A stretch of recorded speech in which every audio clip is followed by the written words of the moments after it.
Tetapi tim mafia ini bekerja 2 shift sehari dan bekerja 12 jam sehari. Bagaimanapun, mereka adalah sekelompok bajingan yang penuh dengan kejahatan.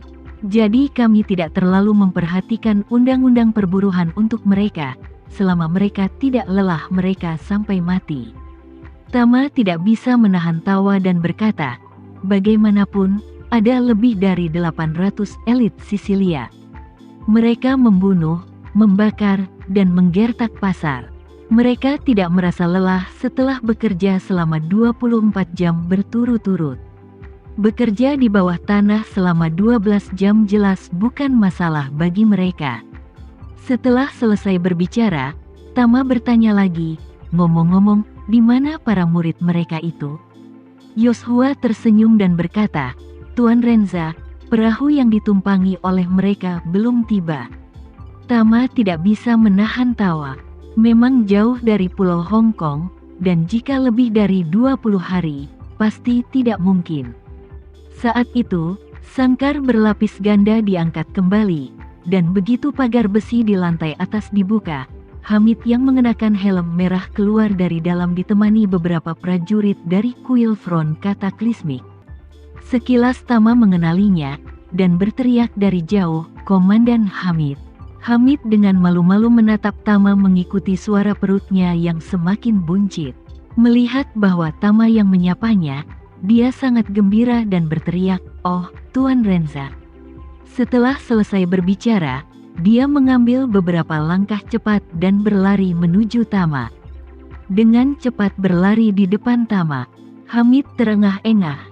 Sambil dengan gembira menggenggam tangan Tama, dia bertanya dengan penuh semangat, "Saudaraku, kapan kamu datang?"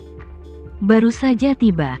Tama tersenyum sedikit, melihat perutnya yang bengkak, dan menggoda, "Saudaraku, berat badanmu bertambah banyak akhir-akhir ini, sepertinya kamu menjalani kehidupan yang nyaman."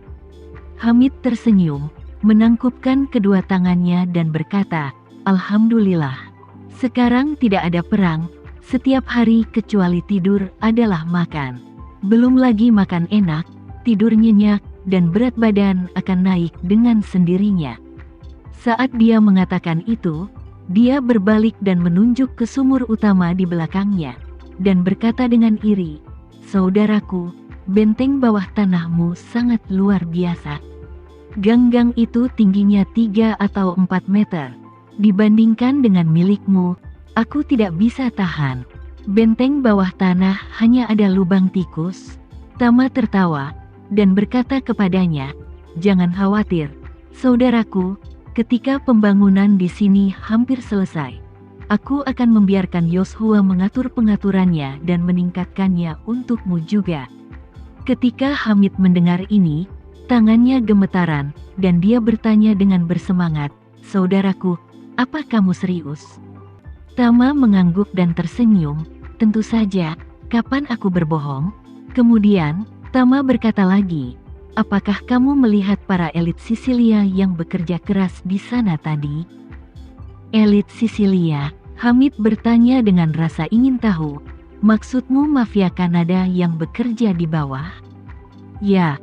Tama mengangguk dan berkata sambil tersenyum, "Orang-orang ini akan dikirim kepadamu pada saat itu juga."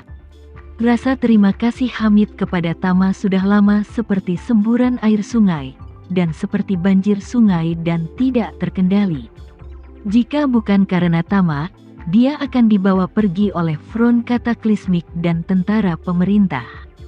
Belum lagi Tama juga menyembuhkan kakinya yang lumpuh selama puluhan tahun, dan memberinya banyak dana untuk memperkuat pertahanannya.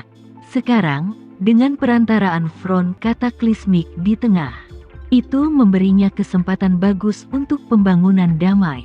Tapi yang tidak dia duga adalah meski begitu, Tama masih memperlakukannya tanpa tuntutan dan masih sangat murah hati. Dengan spesifikasi benteng bawah tanah Front Cataclysmic saat ini, meskipun ditampilkan dalam skala kecil di pangkalannya sendiri, akan sulit untuk diterapkan dengan biaya ratusan juta dolar. Bagi Hamid, ini adalah sesuatu yang bahkan tidak bisa dia pikirkan. dan Tama setuju untuk membantunya membangunnya secara gratis bahkan tanpa memikirkannya. Kemurahan hati ini semakin menggerakkan Hamid. Jadi, dia memegang tangan Tama dan berkata dengan tegas, "Saudaraku, Allah di atas, di Timur Tengah, jika kamu membutuhkanku untuk melakukan sesuatu, katakan saja. Aku akan mempertaruhkan hidupku." Tama mengangguk dan tersenyum, dan berkata, "Dengan kata-katamu, saudaraku, usaha kita sepadan." Bagi Tama, Hamid adalah seorang teman, tetapi yang lebih penting adalah seorang rekan seperjuangan.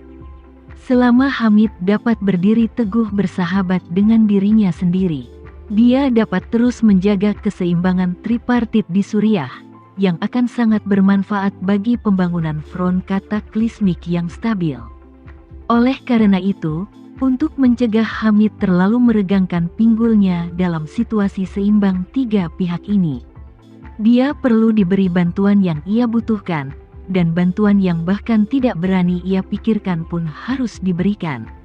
Oleh karena itu, dia berkata kepada Yoshua, "Yoshua, setelah tahap pertama proyek kita selesai, pertama-tama kita akan merancang rencana peningkatan untuk pangkalan Komandan Hamid. Kemudian memulai tahap pertama proyek di pangkalan Komandan Hamid. Semua biayanya pada saat itu akan ditanggung oleh front kataklismik."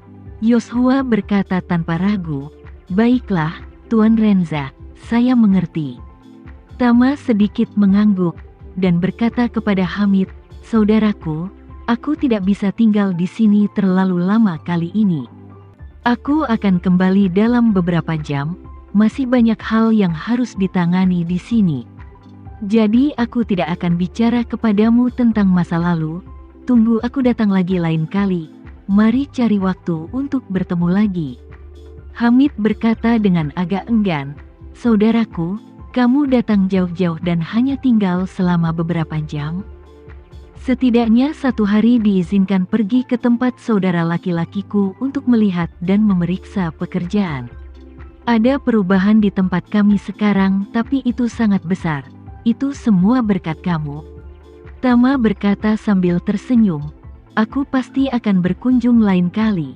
Aku benar-benar tidak bisa menyisihkan waktu ekstra kali ini." Melihat hal itu, Hamid mengangguk dan berkata, "Oke, karena kamu sedang terburu-buru, aku tidak akan membuang waktumu, Kak. Kamu selesaikan urusanmu dulu, dan kita akan bertemu lagi lain kali." Saat dia mengatakan itu, dia menunjuk keterusannya dan berkata, "Aku akan pergi dan berganti pakaian, dan aku akan kembali setelah selesai." "Baik." Tama mengangguk, berjabat tangan dengannya lagi, dan berkata, "Kalau begitu aku tidak akan mengantarmu pergi." Hamid berkata dengan sangat sederhana, Oke, saudaraku, urusi pekerjaanmu dan sampai jumpa." Keduanya melambaikan tangan. Tama dan Jiswa berjalan ke gedung utama di area inti pangkalan.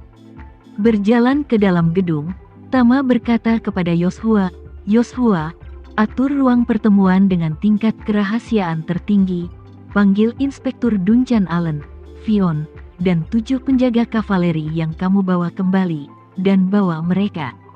"Oke, Tuan Renza." Yoshua segera membawa Tama ke ruang pertemuan tanpa jendela, lalu meminta Duncan Allen dan Fion untuk diundang terlebih dahulu. Duncan Allen tidak menyangka Tama akan datang ke Suriah, jadi dia bertanya dengan heran, "Tuan Renza, mengapa Anda datang sendiri ke sini?" Tama tersenyum sedikit dan berkata, "Inspektur Duncan Allen, saya baru saja datang dari Eropa Utara, dan saya membawa beberapa anggota organisasi misterius itu. Kali ini ada lebih banyak orang, dan mereka bukan prajurit yang mati. Mereka 1 tingkat lebih tinggi dari prajurit yang mati."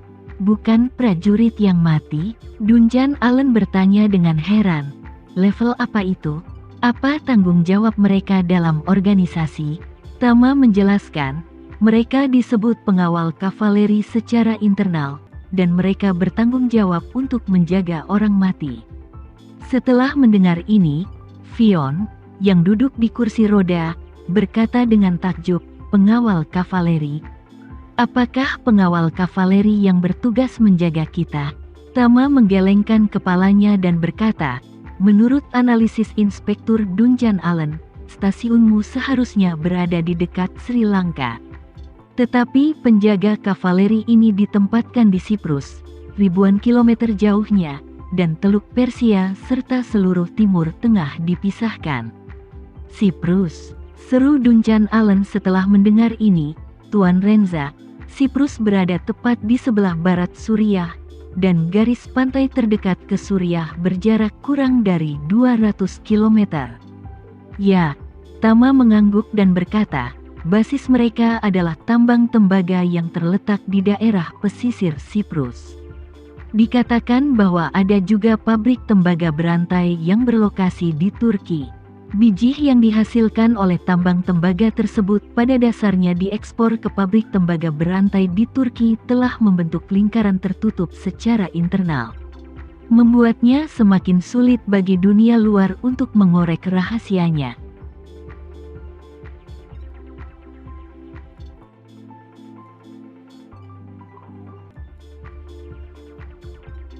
Sekian dulu ya video kali ini. Kita lanjutkan lagi videonya di lain waktu. Oh iya, bagaimana menurut kalian? Semoga bisa sedikit menghibur kalian semua. Untuk teman-teman yang baru nonton, jangan lupa subscribe ya, hehehe. Dan kalau teman-teman ada yang ingin gabung langganan, bisa langsung gabung saja untuk dapat fitur yang menarik dan sedikit membantu Mimin. Terima kasih banyak sudah menonton, sampai jumpa lagi, bye bye bye.